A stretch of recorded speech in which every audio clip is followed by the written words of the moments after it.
सूफिया मलिक और आप देख रहे हैं पीकेएन न्यूज। सबसे पहले पेट्रोल की कीमत मुल्क की तारीख की बुलंदतरीन सतह पर पहुंच गई। डीजल भी महंगा कर दिया गया। पेट्रोल की कीमत 17 रुपये 50 पैसे जबकि डीजल की कीमत 20 रुपये बढ़ा दी गई। सरदार ताहिर महमूद की रिपोर्ट। निगरान हुकूमत की आते ही आवाम पर पेट्रोल बम गिरा दिया गया। मीडिया रिपोर्ट्स के मुताबिक अगस्त के बकिया 16 अयाम के लिए पेट्रोलियम मसनूआत की कीमतों में नुमायां इजाफा कर दिया गया है। पेट्रोल की कीमत 17 रुपये 50 पैसे जबकि डीजल की कीमत 20 रुपये बढ़ा दी गई है। यूं पेट्रोल की कीमत 290 रुपये 45 पैसे जबकि डीजल की कीमत 293 रुपये 40 पैसे हो गई है। नई कीमत 31 अगस्त तक बरकरार रहेंगी। इससे कबल ही आलमी मार्केट में पेट्रोलियम मसनूआत की कीमतें बढ़ने से पाकिस्तान में 15 अगस्त से पेट्रोलियम मसनूआत की कीमतों में इजाफे का खदशा जाहिर किया गया था।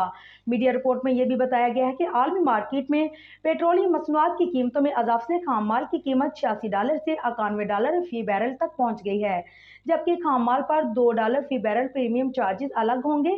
दूसरी जानिब तैयार पेट्रोल और डीजल की फी बैरल कीमत $97 से $102 तक पहुंच गई है।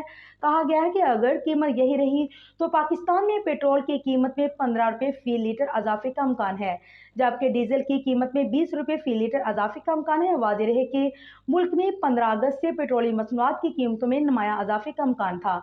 याद रहे कि 1 अगस्त को भी पेट्रोलियम मसनूआत की कीमतों में नुमायां इजाफा किया गया था।